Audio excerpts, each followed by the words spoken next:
Hello, Professor Wallen. My name is Ronald Sanez. I was making this video again.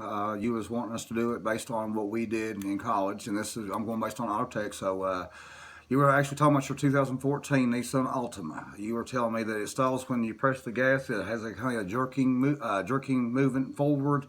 There's actually several different things that could cause that. It's not just one thing. You could have a fuel injection problem for one thing, or you could have a vacuum leak. A vacuum leak would still cause the same thing. It could be a gas filter.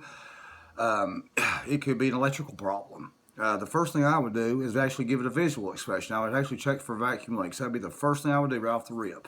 My second thing I would probably do is I would check for your fuel. Make sure you're getting the right fuel pressure. We actually have gauges where I can hook to the fuel and make sure you're getting the right amount of fuel to each injector.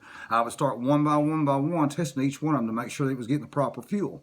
If that was all correct and everything, then hopefully the next thing I'll do is hook a computer system up to it and see if it's throwing any codes, because just because you're having that, like I say, if your search engine light is flashing, then you have a problem. If it just comes on one time, it doesn't have anything to do with it. It could just be an emissions problem. But if I would just, like I said, I would do a full diagnostics of it. I wouldn't just look at one thing.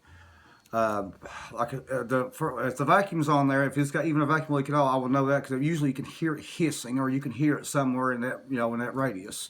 And the electrical problems, we've kind of probed the back of the wires. I'll take needles and stick inside the back of the wires and run a meter to it from one end to the next to make sure you're getting the right voltage to the right thing. Because each one of those injectors have to have the exact amount of voltage, and if it's not getting it, that's telling me it has it shorted someplace in that wiring.